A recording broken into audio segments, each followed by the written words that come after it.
두 번째 시간, 사티어의 경험적 가족치료, 치료 목표와 치료 과정에 대해서 배우도록 하겠습니다.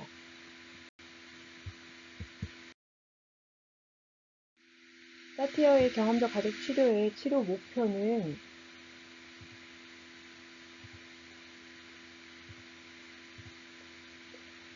안정이 아니라 성장이다. 준비하고요.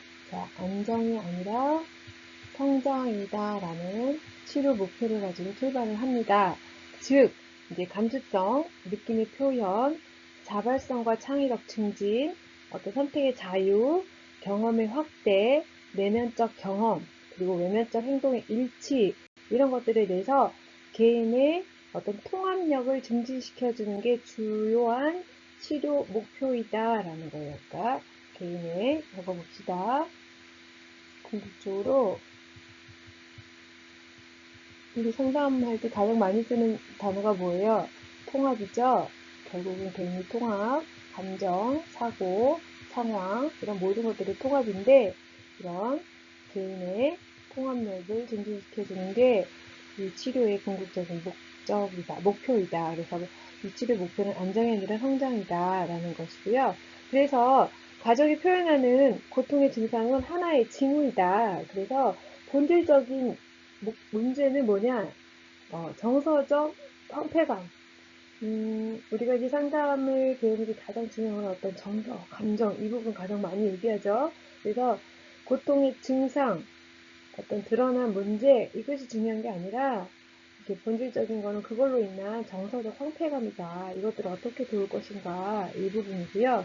그래서 이 경험적 가족 치료 모델에서는 문제의 증상을 치료하는 것이 아니라, 그러니까 문제의 증상을 치료하는 것보다는 가족원 스스로의 개방적인 자기 표현을 촉진시켜 주는 것, 그렇게 함으로써 개인이 성장하게 되면 연쇄적으로 가족이 변화하고 성장한다라는 거예요. 여기 보시면 개방적인 자기 표현, 의사소통 유형을 바꿔주는 것, 이 부분이 치료의 궁극적인 목표가 된다라고 보시면 되겠습니다. 그렇게 함으로써 이제 치료자는 가족의 억압된 감정에 관심을 갖고 상담을 통해서 가족 상호 간의 정서적 감수성이 증진되고 또 이러한 감정을 명확하게 표현하는 것들을 상담 현장에서 학습하도록 도와서 상호 간의 감정을 공유할 수 있도록 돕는다.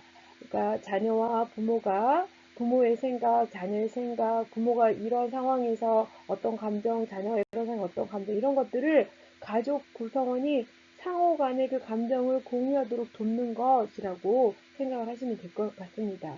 그래서 보시면 사티어 같은 경우는 사티어가 가족 치료의 목표를 얘기를 하기를 개인의 자기 존중감을 높여주는 것, 그렇게 해서 자기 인생에 대한 선택권을 자기 스스로 갖기, 그렇게 스스로 가짐으로써 개인이 성장하는 것이 최대의 목표다라는 게 사티어가 얘기하는 가족 치료의 목표입니다. 그래서 그는 한때 개인의 성장을 가족 체계의 건강과 통합됨으로써 이루어지기 때문에 가족이 희망을 갖고 미래의 꿈을 갖도록 도와야 한다라고 주장을 합니다. 이와 같은 목적을 달성하기 위해서는 치료자는 가족이 서로 협력하는 과정이 있어야 되고 가족원의 욕구와 감정을 가족 내에서 표현할 수 있도록 도와야 되고 그 욕구와 감정을 가족 구성원이 다 공유하는 것을 강조를 합니다. 그래서 따라서 사티어 모델의 상담의 궁극적인 목표는 이런 자기 존중감 향상, 그 다음에 자기 인생에 대한 선택권 갖기, 그 다음에 가족 규칙을, 우리 가족 규칙 개념 배웠어요. 합리적이고 현실적으로 만들기, 그 다음에 내면의 경험과 일치된 의사소통을 통해서 개인과 그러한 가족 만들기를 하는 것들이 궁극적인 사티어의 경험적 가족 치료의 목표가 된다고 보시면 되겠습니다.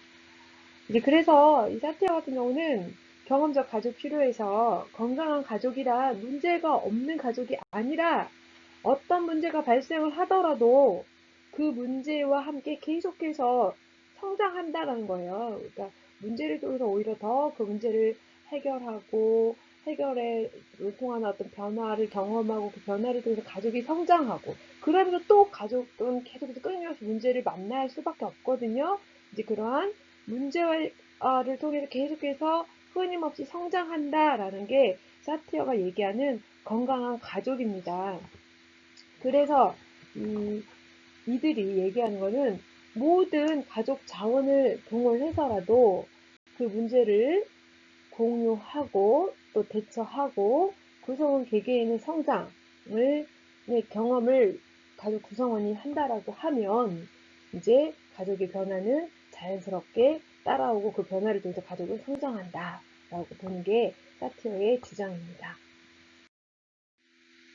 이 부분은 나중에 이제 우리가 쭉 치료 과정 다 보시고 이 표로 다시 돌아와서 한 번 더 보도록 하겠습니다.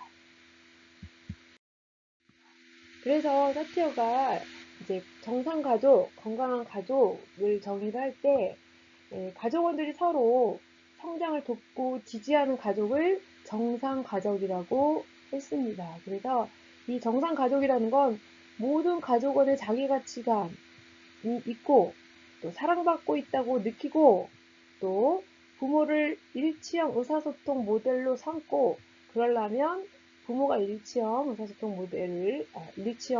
유형을 가지고 있어야 되겠죠. 이것들을 사티어는 정상적인 가정이다. 건강한 가족이다. 그러니까 모든 가족원의 가치관, 사랑받고 있다고 모든 구성원이 느끼기, 부모를 통해서 일치형의 의사소통 유형의 모델을 배우기, 건강하게 학습하기, 이게 이제 건강한 정상적인 가족이다 라고 했을 때 또 보시면은 이러한 정상가족의 이러한 과정들을 통해서 결국은 자존감과 자기 가치감이 증진이 된다. 이렇게 자기 존중감과 자기 가치감이 증진이 되면 당연히 융통성이 있게 되죠. 융통성과 생산적인 문제 해결 능력이 생기겠죠. 이것이 궁극적으로 치료 목표가 된다고 보시면 되겠습니다. 정상가족, 즉 건강한 가족이라는 표현이 더 낫겠죠. 건강한 가족을 통해서 자존감, 자기가치감이 증진되고 이 자존감과 자기가치감 증진을 통해서 융통성 있는 가족, 문제를 생산적으로 해결할 수 있는 능력을 갖춘 가족, 이런 가족은 결국은 가족은 모두가 다 자기가치감이 높고 사랑받고 있다고 느끼고 부모를 통해서 일치형 의사소통 유형을 배우고 이런 것들이 궁극적인 사티어의 가족치료 모델의 목표다라고 정의를 하시면 되겠습니다. 사티어의 경험적 가족치료의 치료 과정을 이제 지금부터 쭉 살펴보실 텐데요. 이제 경험적 가족치료는 경험이라는 말에서 보여드리듯이 이론의 역할을 높이 평가하지 않아요. 그리고 유용하지도 않다고 생각을 해요. 그래서 즉 치료는 이론과 기법이 아닌 개방성과 자발성이 필요하다라고 강조를 하고요. 가족에 깊이 관여함으로써 가족을 변화시킬 수 있다. 그래서 이러한 신념을 통해서 직관적 방법을 강조를 해요. 직접적인 방법들을. 그래서 경험, 만남, 직면, 직관적 과정, 성장, 존재, 자발성, 지금여기 행동 이런 단어들을 통해서 경험적 가족치료가 많이 사용하는 개념들이 여기 나오는 개념들입니다.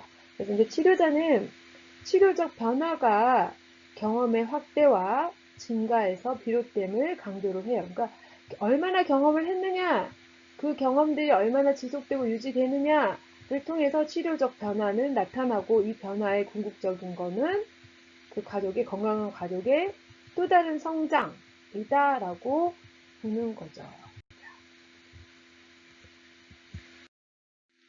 계속해서 이제 보시면 이 치료자들 같은 경우는 매우 적극적으로 활동하고 솔직하게 자기 개방을 하는 게 특징이 있습니다. 경험적 가족 치료자들은. 그래서 이 가족들이 자신의 느낌이나 어떤 감정, 공상 등을 내면적 경험에 더 접촉하도록 여러 가지 기법들을 활용을 하죠. 어제도 그 아내의 맛, 함소원 남편하고의 갈등을 보여주면서 함소원이 신경정신과 의사 찾아가서 여러 가지 지금 현재 정신, 정서, 감정 상태들을 검사했죠. 그러면서 역할극 치료하는 장면이 나와요. 이제 그런 장면들이 오늘 우리가 배우는 가족 조각하기, 어떤 역할, 비뇌자 기법 이런 것들이에요. 그래서 어제 보신 분들 있으면 이제 참고를 하시고요. 그래서 거기 얘기하고 싶은 게 결국은 가족들의 내면적 경험에 더 접촉하도록 여러 가지 기법, 비뇌자 기법, 가족 조각, 어떤 그 역할극 뭐 이런 것들, 어떤 첫 만난 집단 이런 것들 여러 기법들을 가지고 사용을 한다. 그래서 사태하는 기법을 굉장히 중요시한다라는 거 강조를 했고요. 그래서 치료를 통해서 지금 여기에서의 감수성과 경험을 촉진시켜주는 것을 굉장히 중요하게 생각을 합니다. 어제 거기 함소원도 그 치료 세팅에서 어렸을 때 12살에 멈췄던 12살의 감정과 만나는 장면 있거든요. 그게 우리가 위에서 봤던 감정의 감정을 탐색해보는 거거든요. 12살에 느꼈던 감정을 그때 12살에 느끼고 있던 감정이 어떤 감정이었을까를 이제 그 치료자가 계속 그 통찰을 일으키죠. 이런 것들.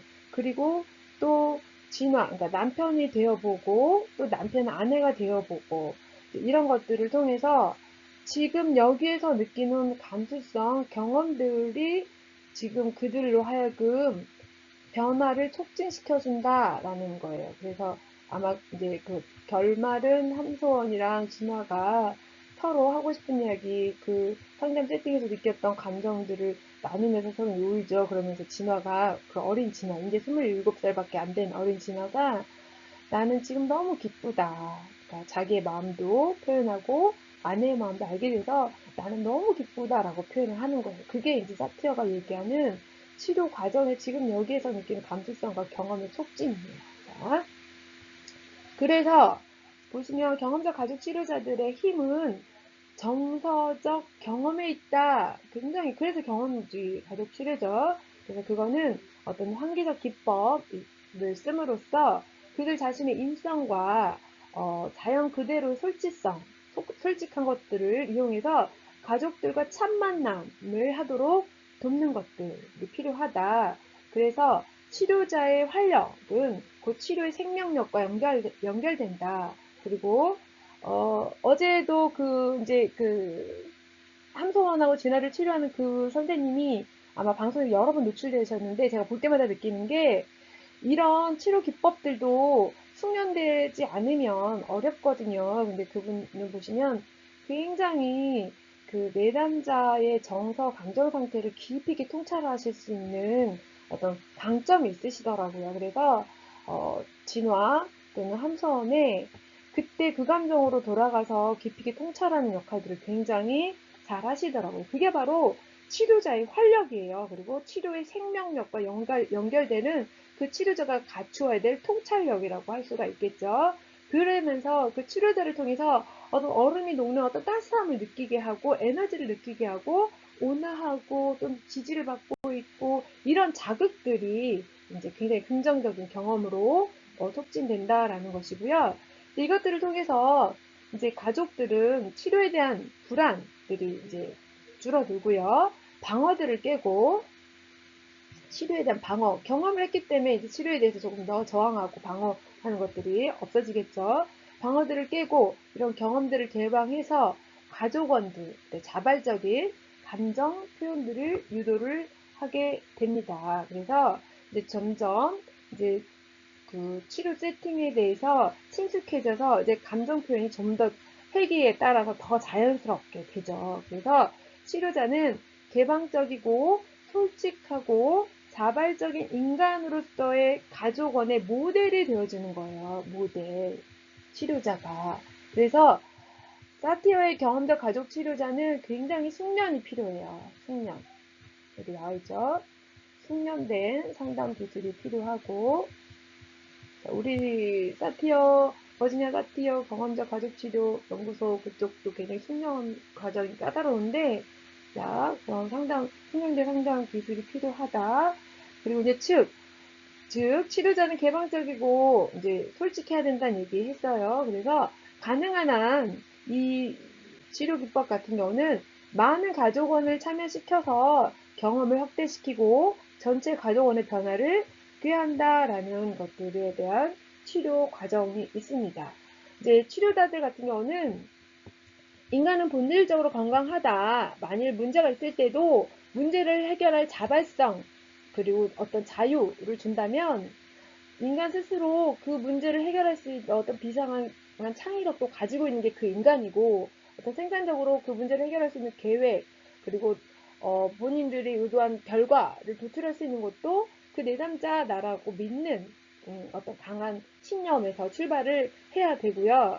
이제 그렇게 함으로써 치료의 주된 작업이 궁극적으로 결국은 방어를 깨는 거죠. 방어를 깨고, 그 다음에 경험이 긍정적인 경험으로 계속 이게 촉진되면서 가족원들이 이제 점점 그 회기를 통해서 숙련되고 어떤 자연스럽고, 그러면서 자기 감정을 더 표현할 수 있게 되고, 그러면서 치료의 변화들을 가져오게 된다라고 이제 보시면 되겠습니다. 결국은 이 치료 기법은 이제 온 가족이 함께 있을 때 각각 가족 구성원들이 느끼는 어떤 감정, 그때 그 자리에서의 감정, 어떤 내면의 어떤 경험들, 이런 것들을 다 같이 공유한다. 우리가 지금 앞에서도 계속 얘기한 게 이 치료 기법은 함께 공유거든요. 그때 그 감정을 함께 공유한다라는 거고, 성공도 경험도 함께 공유한다라는 거고, 변화도 함께 공유한다라는 거예요. 이것들 굉장히 강조하고, 그 공유된 경험의 공유가 가족 치료의 변화고, 그랬을 때 또 다른 가족 문제를 만났을 때 문제를 조각시키기보다는 문제를 해결할 수 있는 능력들을 갖추도록 학습시켜주는 거, 이게 경험적 가족 치료의 궁극적인 치료 목표고 치료 기법이다라고 여러분들 이해를 하시면 되겠습니다. 사티어의 치료 과정 계속 보시면은요, 사티어는 이제 현상학 이론, 현상학의 철학적 이론의 배경을 가지고 있다고 얘기했어요. 그 외에도 여러 이론을 필요하다면 갖다 썼어요. 그래서 뭐 자아심리학, 뭐 학습 이론, 의사소통 이론, 어떤 체계 이론, 뭐 이런 것들 다양한 이론을 바탕으로 해서 여러 가지 이제 그 이론을 바탕으로 둔 전제를 가지고 이제 출발을 하는데, 여기에 보시면 이제 크게 4가지의 전제를 기초로 해서 사티어가 치료 과정에서 접근을 합니다. 첫 번째로, 모든 행동은 합리적이고 적절한 동기가 있다. 자, 그리고 이제 그렇기 때문에 사람이 학습된 행동을 한다면 그것이 그 사람의 그 상황에서 할 수 있는 최선의 행동이다라는 거예요. 그래서 문제가 문제인 거지 사람이 문제가 아닌 거죠. 이 문제를 직면하고 해결할 수 있는 문제 해결 능력이 학습된 거라는 거죠. 그래서 이것들에 대해서는 현재 내담자가 취할 수 있는 최선의 행동이었다. 그렇기 때문에 이 내담자는 모든 행동에는 합리적이고 적절한 동기가 있었다라는 전제고요. 그 다음에 두 번째는, 모든 사람은 치료될 수 있다. 치료는 치료 과정 중에 일어난다 라고 보고 있습니다. 이게 치료 과정 중에 경험되는 거, 이게 중요한 거예요. 그래서 비누자극법이라든가 가족 조각, 이거 좀 다른 치료 기법이지만 어떤 가족 세우기, 이런 것들이 다 치료 과정 중에 일어나죠. 그래서 이 내용보다는 과정이 치료에 중요하다. 그래서 치료자는 일관되게 일치형 의사소통을 하는 것이 필수적이다. 그래서 치료자 자체가 의사소통의 유형이 일치형이어야 되지, 치료자가 그때는 뭐 회유했다가 비난했다가 산만했다가 초이성형했다 이러면 안 된다라는 거고요. 세 번째, 신체적 활력과 정서적 건강 수준은 연관되어 있다라는 거예요. 그래서 치료에서 인간의 모든 것을 이용할 수 있어야 된다는, 그래서 경험주의는 필요하다면 이것저것 다 갖다가 기법으로 쓸 수 있다라는 거예요. 그래서 신체적 활력과 정서적 건강 수준은 연관되어 있기 때문에 치료 기법을 통해서 어떤, 아까 보시면은 예술 치료 안에는 어떤 행위 치료도 있고 무용 치료도 있고요. 별걸 다 있잖아요. 네, 그런 것들부터 시작해서 여러 가지 다양한 신체 활력 기법들이 필요하다면 정서적 건강 수준을 위해서 활용할 수 있다. 이 둘은 연관되어 있다라고 보는 전제를 가지고 있고요. 네 번째는 자아 존중감과 효과적인 의사소통은 상호 관련되어 있다라는 거예요. 자존감이 높을수록 의사소통 요령이 일정이 되기 쉽죠. 일치하고 가깝다고 할 수가 있겠죠. 그래서 상호 관련되어 있다.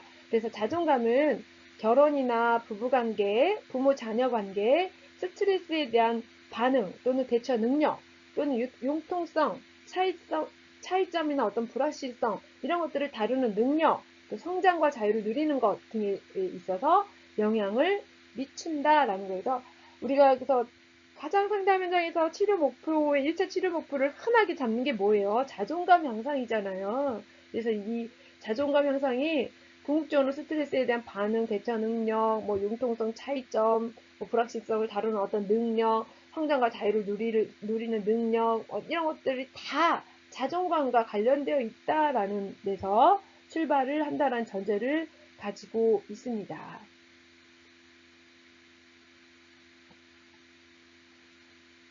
그래서 이제 사티어는 인간이 과거에 이제 자기 자신에 대해서 다른 사람에게, 그리고 다른 사람이 자신에 대해서 가졌던 어떤 기대와 열망들이 있겠죠.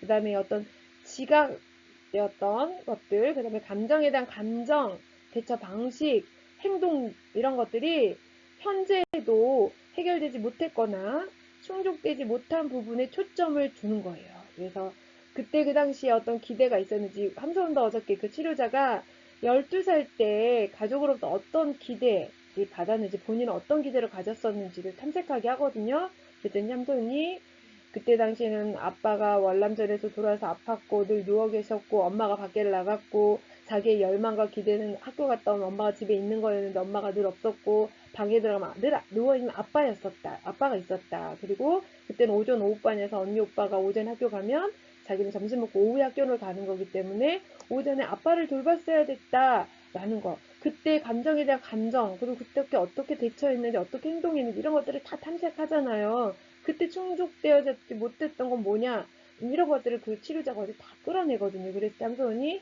12살이 가졌어야 됐던 기대와 열망이 아니라 자기는 아빠가 돌아가시 전에 함소원에게 특별했던 얘기가, 함소원을 많이 신뢰를 했기 때문에 너에게 엄마를 맡긴다, 언니를 맡긴다, 오빠를 맡긴다 라는 짐을 주고 간 거예요. 어떻게 보면. 그래서 그때부터 자기는 성공해야 되고 돈을 모아야 되고, 그래서 지금까지 그것들이 삶에 영향을 주고 있다라는 것들을 다 끌어내죠. 자, 그래서 이제 이와 같이 미해결된 과제, 분명히 모든 사람에게는 있죠. 이것들 다 감정과 정서로부터 시작되는데, 이 미해결된 과제를 직접, 그리고 지금 여기에서 경험시켜 주는 거예요. 그래서 이 기법은 그 함소원이 치료 세팅에 왔죠. 처음에 이제 누구를 찾아갔냐면 신경정 씨가 의사를 찾아갔어요. 의사를 찾아가서 진단, 체크리스트를 통해서 현재 상태를 진단받고 그에 대해서 해석을 들었죠. 그래서 맞아요 저 이랬어요 저랬어요 막 이랬단 말이에요.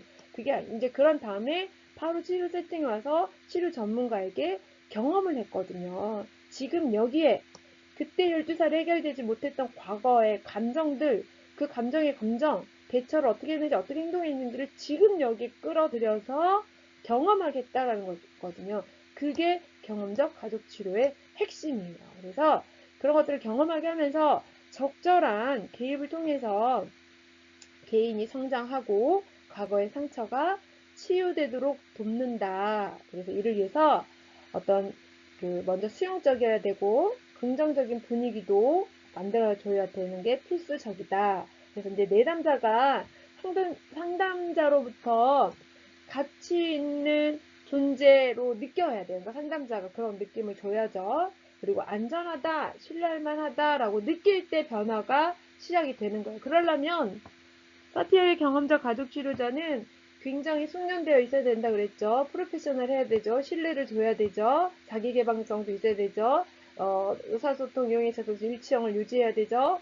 이런 것들로 하여금 내담자에게 안전하다, 신뢰할 수 있다. 그래서 내가 이 사람에게는 나의 내면의 감정도 다 드러내도 된다라는 것들을 줘야 된다. 그랬을 때 자기 방어를 깨고 이제 변화의 시작이 된다라는 거예요. 그래서 치료자가 가장 먼저 가족 규칙 그리고 의사소통 유형이 뭔지를 탐색하고 내담자로 하여금 변화의 필요성을 인식하게 해주고 그렇게 해서 역기능에서 벗어나는 것이 자기 가치를 발견하고 자기를 개방할 수 있고 또 감정을 나눌 수 있고 또 경청하는 방법들을 학습하도록 돕는다. 그래서 치료자가 이렇게 가족에게 명확한 의사소통 규칙을 따를 것과 또 메시지를 분명하게 하는 일치형 또는 그런 것들을 연습하게 하는 거 그리고 훈련하게 하는 거 이것들이 이제 훈련 과정에서 훈련자의 역할이라고 보시면 되겠습니다.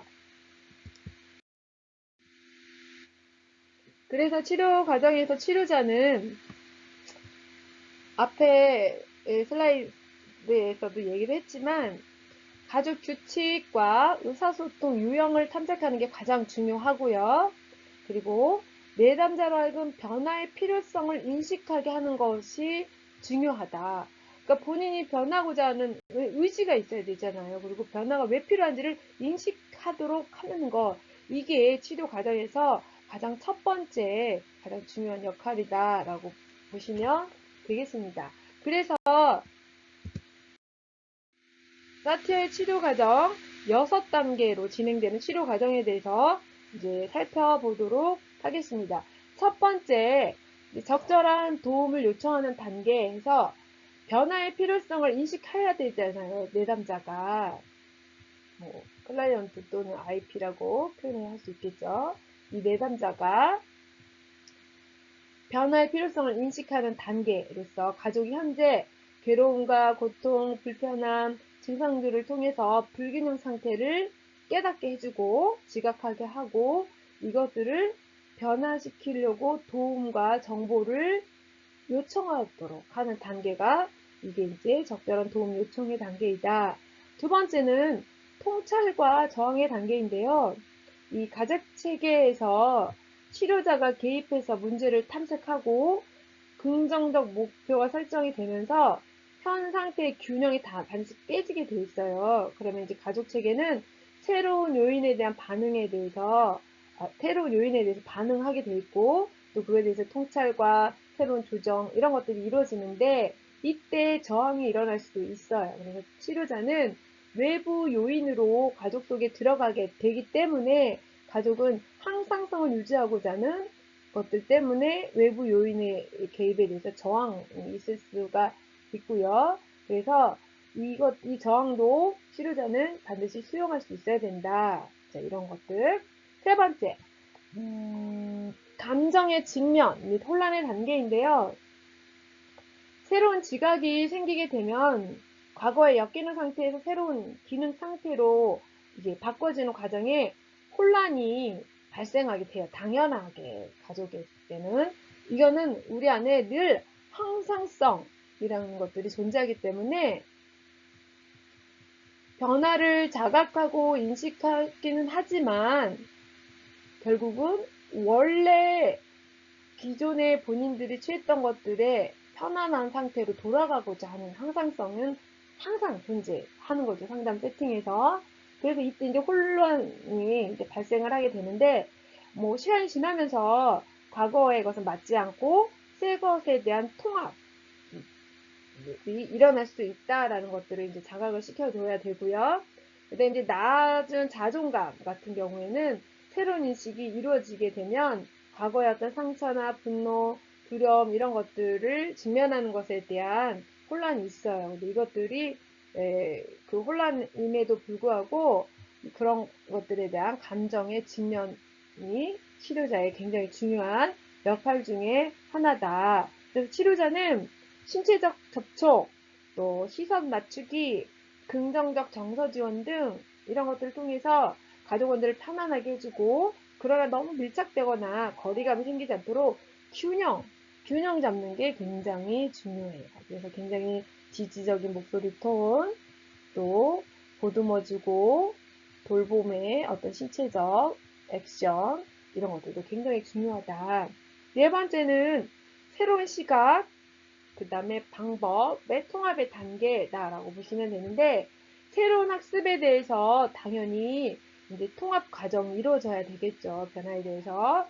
변화에 대한 의식은 있지만 아직 익숙하지 않기 때문에 과거의 것에서 벗어나 의지를 갖고 새로운 방식을 선택해야 하는 단계를 말합니다. 이때 어떤 새로운 희망, 새로운 자기가치, 새로운 지각 등 새로운 형태의 통합, 그리고 높은 자아 존중감을 경험하기 시작하기 때문에 치료자는 지원해주고 자신감, 그 다음에 또는 치료자가 충분히 시간을 갖고 개입을 해야 된다라는 것들, 이게 새로운 시각과 방법에 의한 통합 단계.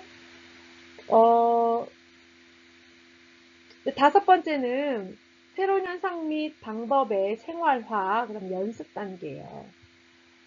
우리가 기존에, 이거 좀 다른 얘기인데, 상담을 어떤 이론이든 어떤 기법을 가지고 하든 처음에는 요 1, 2, 3, 뭐 감정의 직면 혼란, 요 단계까지는 잘해요. 상담자도 잘 이끌어가고 내담자도 잘 참여하는데, 이제 이 네 번째 단계, 새로운 시각을 가져야 되고, 그 새로운 방법에 대해서 내가 받아들여야 되고, 이것들을 이제 통합해야 되는, 이때부터 이제 저항이, 새롭게 또 다른 저항이 일어나고, 그리고 또 이제 새로운 게 이제 이 변화를 통해서 가족 안에서 일어나는 어떤 새로운 현상들, 그리고 그 방법들을 계속해서 연습해야 되고, 그 연습을 하기 위해서는 긴장해야 되는 것들, 이런 것들에 대해서 이제 점점 느슨해지거나 저항하거나 그러면서 상담실에 온 횟수가 점점 줄어들게 돼요. 줄어들거나 처음에 가족 구성원이 많이 참여했던 것들이 가족 구성원의 참여율이 낮아지거나 이런 것들이 이제 치료자가 궁극적으로 이끌어 가야 될 이제 그 뭐라 그럴까 스킬이죠. 그러니까 어떻게 해서든지 상담 세팅에 오게 하고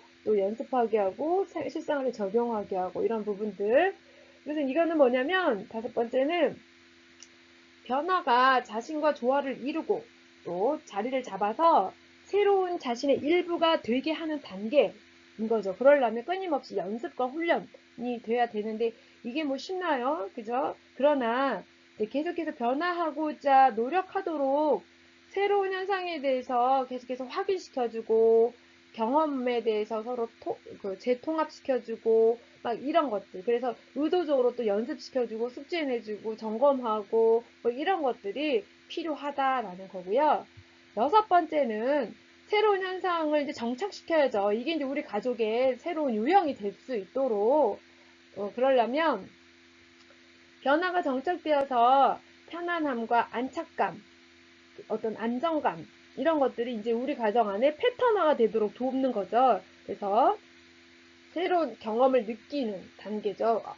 이제는 연습하고 저항하고 직면하는 게 괴롭고 이런 과정들을 쭉 지나서 어떤 통합하고 연습하는 단계를 다 이겨냈더니 이제는 우리 가정 안에서 새로운 패턴이 정착하고 또 그 정착을 통해서 새로운 변화들이 현상들이 우리가 경험하고 있고 이런 것들이 마지막 단계에 일어나야 된다라는 거예요. 그래서 새로운 상호작용과 기능적인 대처 방식이 정착이 되면 이제 자존감도 높아지고 의사소통 유형도 일치형으로 바뀌고 그러면서 그것들이 이제 우리 가정 안에서 패턴으로 정착하게 되고 이게 궁극적으로 우리가 지향하는 바 아니겠습니까? 그러나 여기까지 가기가 정말 쉽지 않다라는 거 그러려면 여러분들처럼 이제 전문 상담가로서 훈련하고 있으신 분들이 숙련된 트레이닝 과정을 가져야 된다라는 거 강조하고 싶습니다.